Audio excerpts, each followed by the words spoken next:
The sister, her background is Hinduism, yeah? Hinduism. From a Hinduism There's much to learn. I mean, people, perspective, people yeah. need to learn I'm trying to pick the perfect angle. a lot. You know, there's a lot of misunderstanding.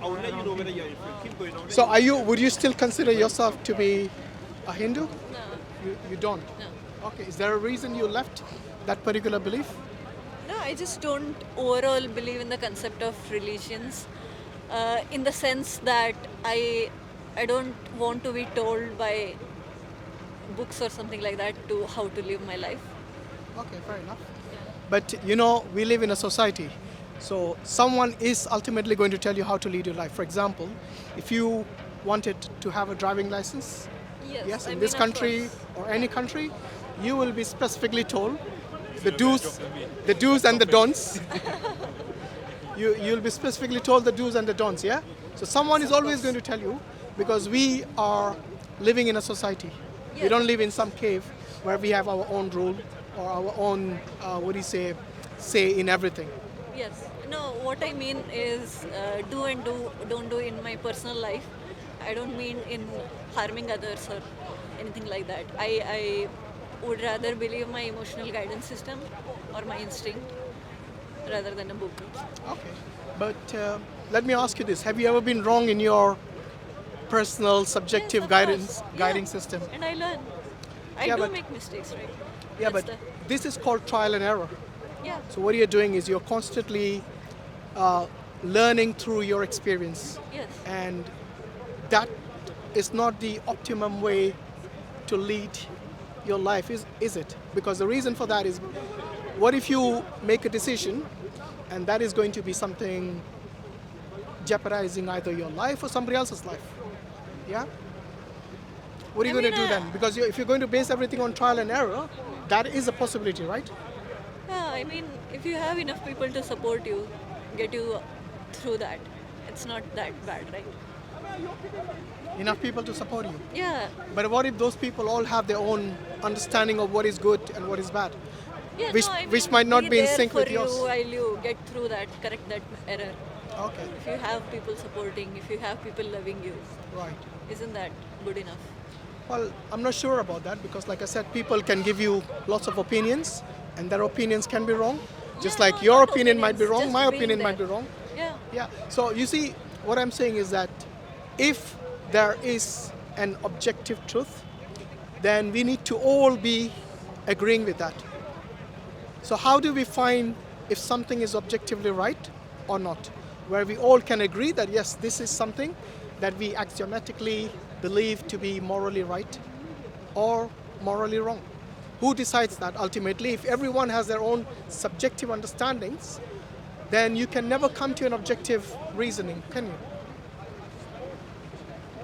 You can add. I mean, there are constitutions, right? If you want to go Say again? that objectively, if you want to see objectively, Yeah. then there are constitutions and laws and stuff. So Yeah, that but is even the pretty constitutions are amended, Yeah. They get amended many And they times. are supposed to be, and because world changes, values change.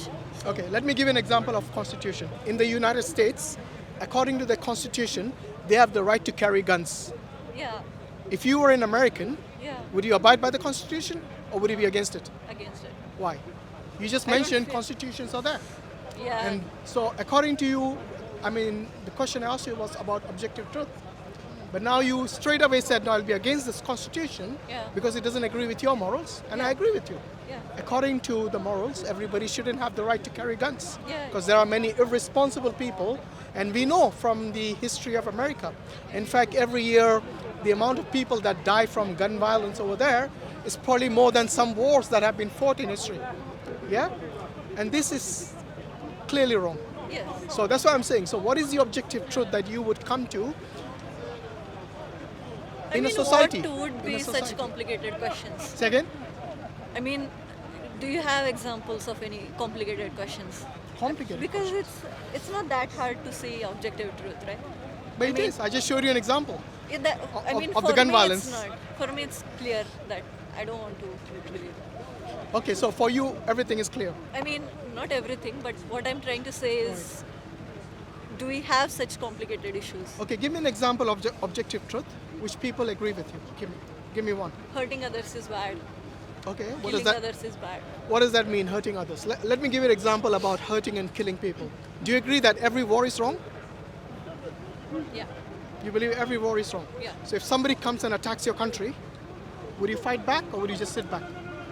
I mean, soldiers would fight back. But Okay, what while I'm- fighting back, would you hurt someone? Would you kill someone? Yeah. So there you go. So it's not wrong all the time, am I right? There are wars which are justified, yes? So there are just wars, Justified, yeah, but there are wars which are just. death is still bad. No, but you can't call it bad. If somebody is coming to oppress you, oppress your people, and oppress your country, and abuse them, then you have every You're right to fighting defend. back. Yeah, Exactly, yeah. you have every right to defend yourself. Yeah. And I don't mean just in the context of war, even in the context of your daily life. If somebody comes to hurt you or your family, you would defend yourself and them, isn't it? Yeah. Yes? Yeah. So you cannot say every fight is wrong or every war is wrong. There is justification for that. Obviously, it has to be mostly in this case, I'm talking about self-defense. So again, once again, the question, give me some example of a justified, an objective moral.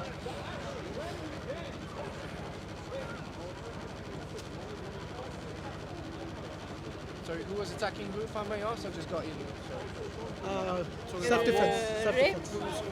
Regardless, self-defense. Rape? What's that? Rape? Second? Rape. Rape, yeah, I agree. So rape is objectively wrong. And this is something that people out there agree upon. And that's why we have rules. Okay? But what would be the consequence of that? So what would There are some atheists, if I'm not mistaken, using their particular worldview in a moral compass, don't consider to be wrong. Because there is no such thing as right and wrong. It's what you make out of it. And they will not consider rape to be wrong. I think I've heard someone, very prominent people saying these things. I mean, good thing about being atheist is you don't have to speak for everyone. Yes. Because it's It's not a Community, uniform yeah. community. Everyone has their own ideas. Yeah. So we'll always find exceptions. Yeah. So there is essentially something within our own selves, a compass inherent. We say this is how we are born with, our natural disposition, Instinct, yeah. in which there are things that we know is not right, and we shouldn't be doing these things. Yeah. So the example you're giving is, but people will go against this instinct. Okay, there might be even laws preventing or even facilitating that, depending on what this particular thing is. So there is definitely a need for regulated affairs, how our affairs are regulated. If we either leave our affairs to be regulated by a state in which certain people within that state regulates on our behalf, making errors as they go along, learning, like in communism, what happened, how Stalin and all the other communist leaders in that process killed thousands of people by trying to implement a system which they thought was better for the society. But we now realize, looking at historical perspective, this is not the right way of doing things, because it really at high cost to human society. So the best way would be to get divine guidance. But this question then will be revolved differently. When we're talking about divine guidance to get absolute truth, absolute morality, how do we know there is a God? How are we convinced of it? And how can we be sure that what we are receiving from God, because God doesn't necessarily just give us the guidance now, He may have given it to certain prophets and messengers before, that what we are receiving from them is the entire truth. If, for example, the Quran is the divine guidance, is it exactly as it was given to the prophet and messenger? So that's how the discussion then revolves to a different tangent, in which we need to really go to those existential questions and relate that to our existence here and our possible existence of a creator or not. You are an atheist? Yeah. And I think that would be my question to you, that how do you know it's different? Yeah. So when you say atheist, do you Can completely? someone record Yeah, sure. in my phone as well? Yeah, go ahead. Brother, do you mind recording that? Do you take that phone and record? For like 2 minutes or This is our channel where it's going to be uploaded. Yeah, we can give you the clip. If Yeah, you we want. can so. have that clip. That would be Yeah, DawahWise. So what's the name? Sorry, Rutuja. Rutuja. Yeah. Okay. So it's is it just you in your family who's an atheist Yeah. and the rest are still Hindu, or? Yeah. They're Jain particularly. Oh, if they're you- Jain. Yeah. Oh Jain. wow. They're Do you know, even tell more- us about Jain, this religion? I think Jainism, yeah. Not many people may know about this, apart from what they've learned in school. So what's the difference between Jainism and Hinduism, for example? Different gods. Different and, gods. Yeah. So who is the god in Jainism? Many, but I mean, we don't believe in God in the form of a human, as in we don't believe that God You don't believe in a exists like form god who has a yeah, form, okay? Yeah, formless or something like that. And Does he we have a don't name? believe many gods. No, There in are- Jainism, does God have a name? So there are 24 of them. Oh, 24 gods. Okay. Yeah, so they are born as humans. Then they teach us. They're basically teachers. No audio. Oh, no audio is picking up. Oh, Are you happy It's with okay. It's Hand okay. it back. We'll. Yeah. She can take our clip later. That's fine. Yeah. Okay, that's all right. Yeah. Thanks anyway. So, Yeah, so so it's it's the gods basically become they're- avatars, and they become human. Yeah.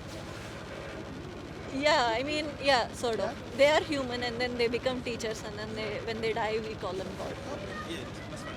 And in terms of, So basic principle is non-violence oh yeah, and peace. So that's yeah. And they're that's- mostly vegan, are they? yeah, Jain. They don't. yeah, eat- vegetarian. Yeah, Not even vegetarian. I think they're vegan. That means they don't even eat eggs or milk. yeah. Eggs no, Or but dairy milk. products. Yeah, Yeah. milk. Yeah, we do. Is that right? Yeah. Because I think some vegetarians might consider eating eggs. But anyway, the main thing is Jains. So it's So that's Jainism in a nutshell. But the question, Rutuja Yes. Rutu. was asking is, to us, we are believers. We believe in a creator. How do we know the creator exists? So if I were to ask you to facilitate this discussion so we can better understand how this can be answered better, what are the sources of knowledge? How do you know things, anything in the first place? What are the sources in plural of knowledge? Science, Science, experimentation? Yep. experimentation, Yep. hypothesis, and then maybe texts, ancient texts and stuff. Ancient texts. Okay. So, is there anything about instincts? Yeah, instincts probably. Yeah. Okay. So, I'm quite pleased that you didn't just You guys come from restrict the avenue of knowledge only to science and experimentation, Yeah. because at one point people used if you want, we can. reason, We got time. their enlightenment through reason, in which reason and logic can also come to a conclusion about things, about reality, not necessarily doing experiments, because what experiments can you do to learn about things which are not of a material nature of this world, because this world is not necessarily materialistic. There are things yet we can feel and we can understand as well. There are more than materialism. So we say there are lots of avenues of knowledge, and the most foolproof areas of knowledge is divine guidance, divine revelation. So when the Creator reveals to us, communicates to us, that's when we can be sure that this is the foolproof, absolute, certain knowledge from God. So the question is, how do we know God exists? Okay, so we can approach this question in several ways. One is looking at the creation itself and try to understand whether the creation can point to the Creator. Like every painting that you see, when you look at a beautiful painting, you see the painter who has put the art within it, drawing these things, and you can see there's an ocean there, the birds, the trees, the flowers. You don't just think that this painting is necessarily a product of chance and wind and something that came together and made this. But Because of the artistry, the beauty, the precision, the element within that picture. Imagine this was a picture of a building with doors and windows, with chimneys, and inside you can see a human being, a lady with a hat, and you can see a television, with all of that within the picture. You would not put this as a product of accident and it just happened. You would attribute to this picture a design, and you will say there's a designer or an artist to this picture because of the elements that you see within this picture. If it was simply like some scribbles here and there, yeah, you would say it's possible, you just leave on a piece of paper and then something happens and by accident this can happen. But if it was of the nature of like a proper art, you would not say, I can conclude for certain that this is a product of nothingness, product of chance, and that's it, no one actually drew it, or no one produced this art. okay, so And the reason why you'd make this conclusion is the amount of information within that piece of art, yeah, this particular piece. Look at the creation. Can we conclude by looking at this creation that this creation cannot be likewise a product of just happens, it's just there by chance, or without any design, without any engineer, without any artist, without any designer, without any creator for this creation that we see? Because what is the thing that we see within our creation that tells us to be certain that yes, there has to be a creator who created this creation in this way? Do you see anything? no, so I would say 50-50. I will explain you why. I would like to explain it in two layers. First is how are you saying that this is not a random scribble? I mean, maybe it is a random scribble and it happened to be beautiful at a part. Just happened to be, right? So all these precise universal constants that we see in our universe operating. It could be scribble. Because it's just small earth, right? And there is No. huge- We see this precision. In our DNA, for example, the amount of precision in the DNA, human body, which amounts to the way our phenotype is in terms of... Maybe that's just a scribble too. No, when you say scribble, where is the scribble when we see this precision? There are this DNA that switches on and off certain genes, and these genes do this. The color of your eyes, of your hair, how tall you're going to be, and your skin, where these cells are going to go, what they're going to form cells of the heart or of the lungs and so on. Precise instructions. So to say that this is just, imagine I give you this genetic code and I say this is just scribbles. If you are a geneticist, you would not say, oh, this is just a scribble. You would say this is precision For codes. us, because we are operating in a certain dimension, certain logic, right? I mean, few years ago, probably, we would have never believed something like theory of relativity, where or time travel, concept of time travel. But theoretically, it doesn't make sense to our brains.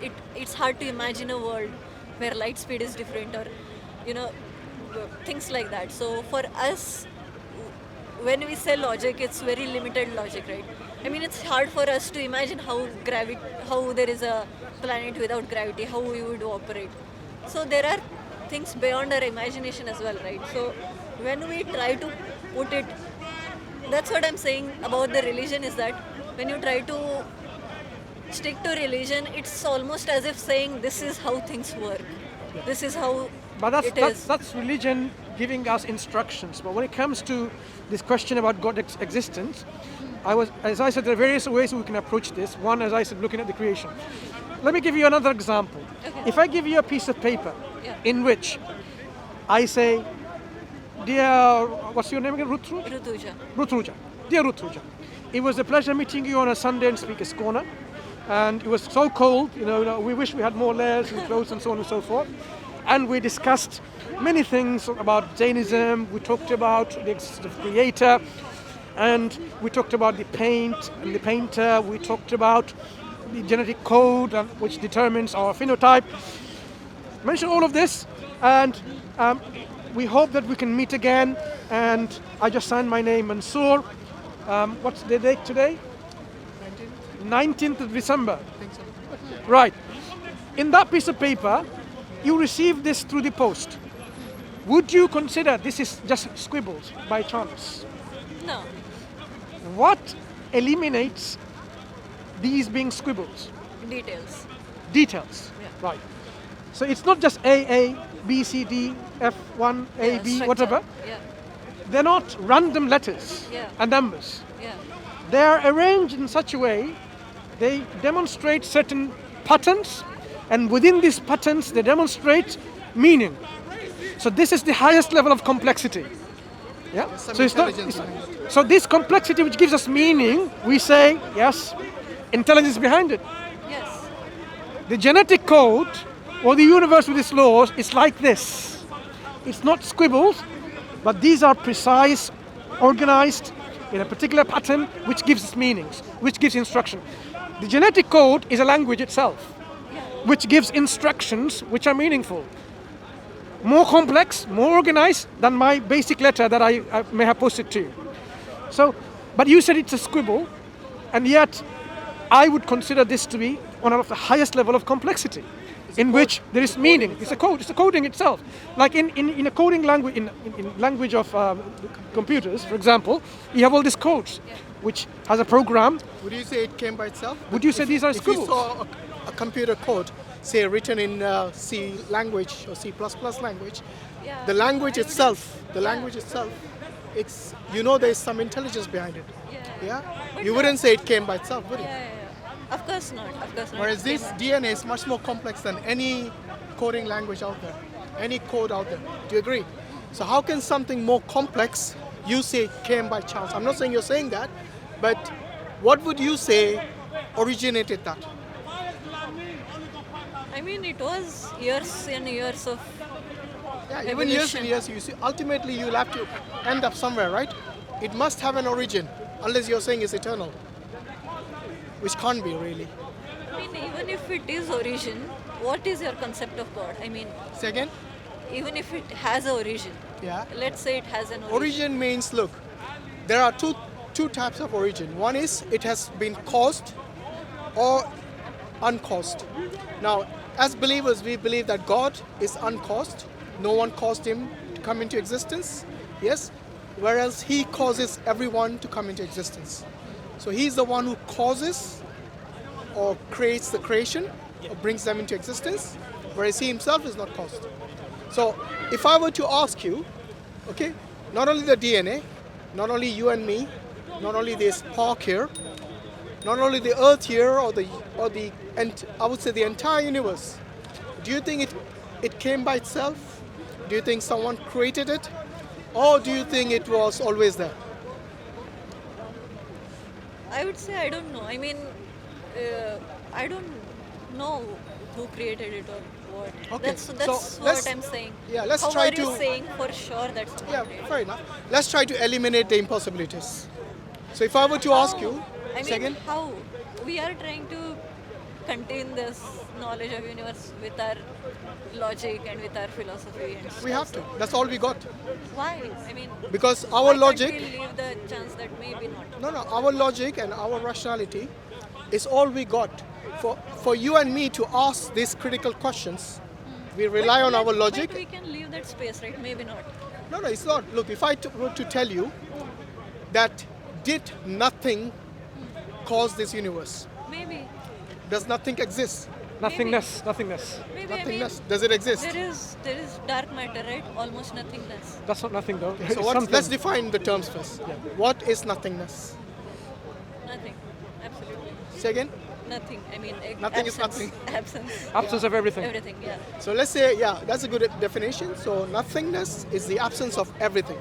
So anything you can imagine, anything that you can see, observe, measure, whatever, is the absence of all of that. Yeah. Okay, so the something is the opposite of nothing. Yeah. You see? Do you agree? Yeah. Now, I believe the universe is something Yeah. because we know it, we can experience this. Yeah, we know it exists. But would you say nothingness exists?